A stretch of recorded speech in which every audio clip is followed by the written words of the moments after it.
For those who are sending me messages who are interested in becoming ESL teachers in China, stay to the end of the video because I have something interesting for you. Let's take it from the top.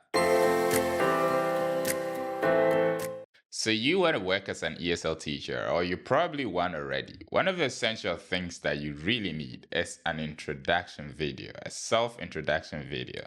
This is a video that showcases you, something that tells the employer or the person who's doing the recruitment, it tells them something about you. Before we get into making the video, I want us to talk about some essential reasons why you actually need to make this video. So, the first reason why you need to make a self introduction video is that it lets the person who's doing the recruitment see the legitimacy of your application. A lot of people actually want to be ESL teachers. A lot of people send information concerning being employed or wanting to be recruited all the time. And therefore, for them to know that you're serious about your application, for them to know that you're willing to go that extra step to make this happen, you're going to have to send a video that confirms the fact that you actually want to get into this. So that's one of the reasons why you need to make a self-introduction video. The second reason also is that it helps them evaluate your accent, which is really important because they need to know, first of all, whether you are a native speaker or whether you are not.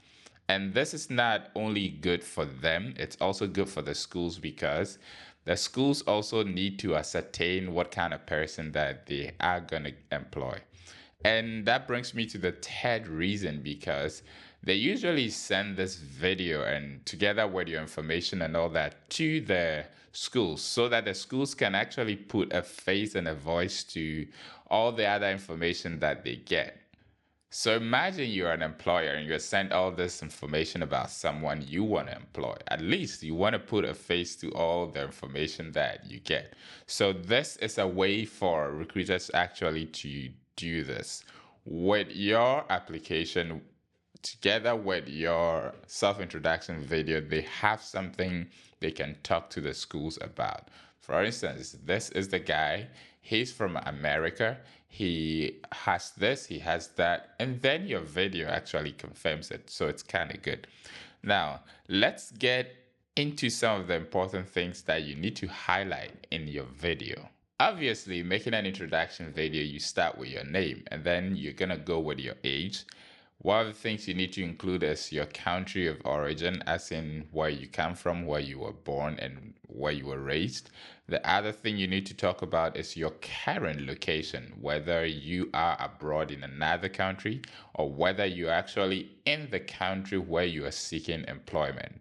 The next thing you have to talk about is you have to talk about whether you have some form of experience already teaching that particular subject or concerning the particular role you're trying to apply for. So if you've been an ESL teacher already, you're going to have to talk about how many years of experience that you have. The next thing you want to talk about is your certification, whether you have a degree, whether you have any other form of certification like a TESOL, like a TEFL, or any other one. It's good to include that so that they know what you're about, what you hold. The last thing is you can probably talk about some of the techniques that you use in teaching. I wouldn't say this is really essential, but sometimes some of the people actually, some of the recruiters and employers actually look out for this one. So you could include this if you want. For example, if you're able to use techniques like VAC and whether you use a Montessori system of teaching or whatever, you could include that as well in your application. So before we get into making an exemplary video, I want to highlight a few things that you need to consider when you're making the video in terms of the overall outlook of your video.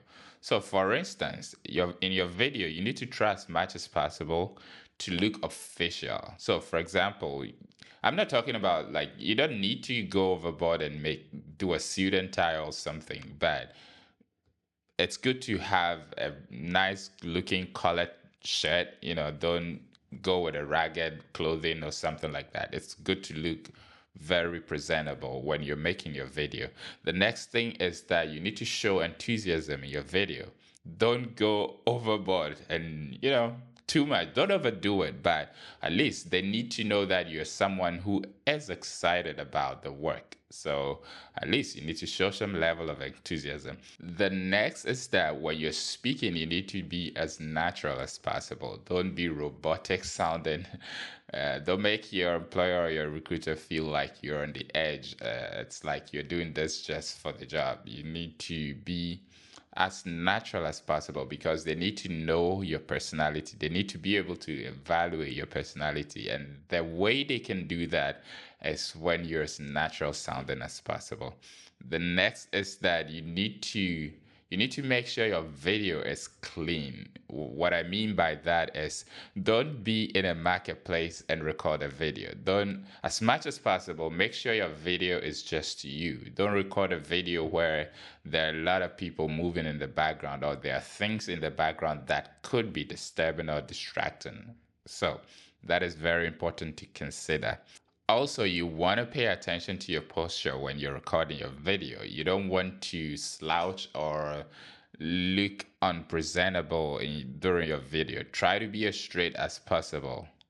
No squatting or anything like that. Just be as straight as possible and then record your video. And try as much as possible also to keep this maybe within 2 minutes. I'd say some people might go overboard and do 3 minutes, but I think that's just overkill. So let's jump right into it. Let's record, do an example, and let's see how that turns out. Maybe you can look on that, record your video as well. So hello, my name is William. I was born and raised in Ghana, where English is an official language. English has been the language of instruction in all the schools that I have attended. I'm 35 years old and I have a computer science degree. I also have a TESOL certificate. Also, I live in China currently in the north of China, and I'm teaching in a kindergarten as an ESL teacher. Also, I am the leader of the English department in my school. I'm hoping I can work in your school so that I can help improve the English proficiency of your students. I'm very passionate about teaching and I'm able to relate English to the personal lives of my students. I'm hoping to work with you and I'm hoping for a favorable response. Thank you. Hello, my name is William. I was born and raised in Ghana, where English is an official language. I have been based in China for the past 3 years. I've been teaching English as a second language in a kindergarten. I'm very passionate about teaching. I'm passionate about teaching kids as well. Currently, I teach English in a kindergarten in the north of China, in Heilongjiang. I'm passionate about teaching and I'm hoping I can make better or I can improve the English proficiency of your students. Thank you very much. I'm hoping for a favorable response from you. Goodbye. So there you go. You can do a couple of runs and see which one turns out really good for you, and then you can do that. Now, on to something for those who want to teach ESL in China. I've got a lot of people sending me messages who want to go to China to teach English, whether they're in China already or who actually are abroad in other countries who want to go and teach in China. So, what I'm going to do is I'm going to try and connect you to as many recruiters as I can. So, for now, what you can do is that you can go over to my website, which I'll leave on the page right now, and which I'll leave on the screen right now. You can find an email address, you can find a phone number, you can find a WhatsApp connection. There are a lot of means by which you can contact me, and you can send me a message, and then we'll take it from there.